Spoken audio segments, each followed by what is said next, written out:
নমস্কাৰ বন্ধুসকল, মই দেৱজিৎ শৰ্মাই আপোনালোক সকলোকে DS global farms and traders চেনেললৈ আন্তৰিক স্বাগতম জনাইছোঁ। আজিৰ বিষয়টো হৈছে ছাগলীক কেনেকৈ গা ধুৱাব লাগে আৰু কিয়। প্ৰথমে চাওক, মই বাল্টিত অলপ পানীত কিছু পটাছ মিলাই লৈছোঁ। পটাছ মিহলোৱা পানীৰে ছাগলীক গা ধুৱালে তাৰ গাত যিবোৰ পৰজীৱী থাকে, যেনে চিকৰা বা ওকণি, এই ধৰণৰ পৰজীৱীবোৰ নোহোৱা হয়।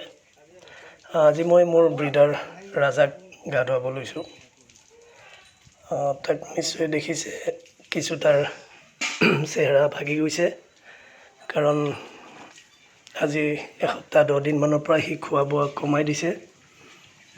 সকলোৱে নিশ্চয় জ্ঞাত যে যিবোৰ ব্ৰিডাৰ থাকে, গৰম ব্ৰিডাৰ থাকে, সিহঁতে সময়ে সময়ে হিটত থাকে আৰু তেতিয়া লাহে লাহে খোৱা বোৱাবোৰ কমাই দিয়ে আৰু আকৌ ঠাণ্ডা হোৱাৰ পিছত সিহঁতে পুনৰ ভালদৰে খাবলৈ আৰম্ভ কৰে আৰু স্বাস্থ্যৰ পুনৰ উন্নতি হয়। তো এইটো এটা চাৰ্কেল টাইপত চলি থাকে, চাইকেল হয়, যে মাজে মাজে সিহঁতৰ চেহেৰাবোৰ ভাগে, আকৌ পুনৰ ঠিক হয়। তো ইয়াক আজি মই গা ধুৱাব লৈছোঁ, কাৰণ ই একেদিনত বহুতকেইজনী ছাগলীক ব্ৰিড কৰিছে। আজি 3 দিন আগতে প্ৰায় মোৰ 6জনী মাইকী ছাগলী একেলগে হিটত আহিছিল আৰু একেদিনাই সেই গোটেইকেইজনীক ছাৰ্ভিচ দিছিল আৰু যথেষ্ট লেতেৰাও হৈছিলে আৰু এইকেইদিন গৰমো বেছি। সেয়ে মই আজি তাক গা ধুৱাব ল'লোঁ আৰু ভাবিলোঁ যে কি ধৰণে তাক গা ধুৱাওঁ সেইটো আপোনালোকৰ আগত দেখুৱাওঁ।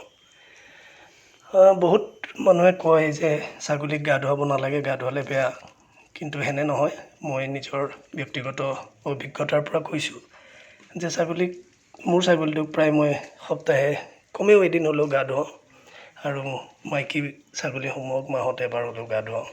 তো এইধৰণে গা ধুৱাই থাকিলে সিহঁতৰ গাৰ যিবোৰ পৰজীৱী থাকে সেইবোৰ নোহোৱা হয়, লগতে পৰিষ্কাৰ পৰিচ্ছন্ন হৈ থাকে। পটাছ পানীৰে ধোৱাৰ পিছত মই ৰিম'ভেল চাবোনটোৰে সিহঁতক গা ধুৱাওঁ। এইটো খুব ভাল, এইটোৰ দ্বাৰাও পৰজীৱীবোৰ নাইকিয়া হয়। ছাগলীক আপোনালোকে যেতিয়া পৰিষ্কাৰ পৰিচ্ছন্নতা কৰি ৰাখিব, যিমান পৰিষ্কাৰ কৰিব সিমানে সিহঁতৰ বেমাৰ আজাৰ কম হৈ নিৰোগী হৈ থাকে। চাওক, চাবোন ঘঁহাৰ লগে লগে সি কি ধৰণে আৰাম পাইছে, খুব ধুনীয়াকৈ পাতি দিয়ে গা ধুৱাবৰ কাৰণে। আৰু তাৰ গোটেই গাতে যেতিয়া চাবোন ঘঁহি দিওঁ, সি চাওক কিমান আৰামত ই উপভোগ কৰে নিজৰ গা ধোৱাটো।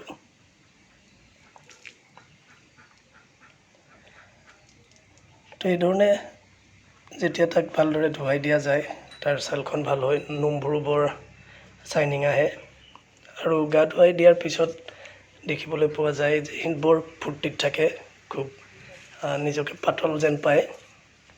আৰু সেয়ে মই সকলোকে অনুৰোধ কৰোঁ যে কমেও মাহত এবাৰ হ'লেও বিশেষকৈ ব্ৰিডাৰবোৰ এইধৰণে ধুৱাই থাকিব, তেতিয়া সিহঁত চাফ চিকুণো হৈ থাকে আৰু লগতে নিৰোগী হৈও থাকে আৰু সিহঁতে যথেষ্ট আৰাম পায়।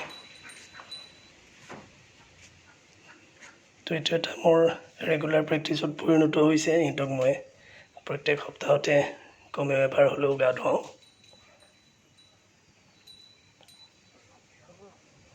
দেখিছে সি কিমান সুন্দৰভাৱে পাতি দিছে, চাব।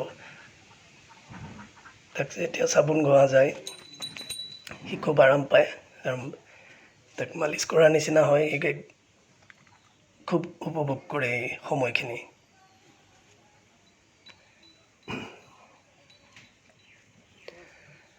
তো আজিৰ ভিডিঅ'টো বনোৱাৰ উদ্দেশ্য এইটোৱেই যে মই মোৰ ছাগলীবোৰক কি ধৰণে গা ধুৱাওঁ আৰু তাৰ পৰা কি ফল পাওঁ সেইখিনি আপোনালোকৰ আগত জনালোঁ।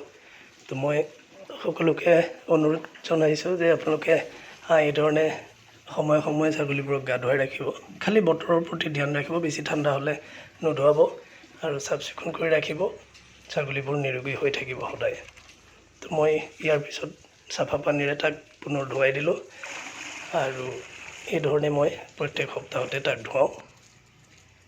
তো মোৰ এই ভিডিঅ'টো চাই কেনে পালে আপোনালোকে সকলোৱে কমেণ্ট কৰি জনাব। আৰু যদি ইয়াত কিবা ত্ৰুটি ৰৈ গৈছে বা কিবা কৰণীয় আছে সেইখিনিও মোক কমেণ্ট কৰি জনাব। মই আপোনালোকৰ দিহা পৰামৰ্শবোৰ পালে নথৈ আনন্দিত হ'ম।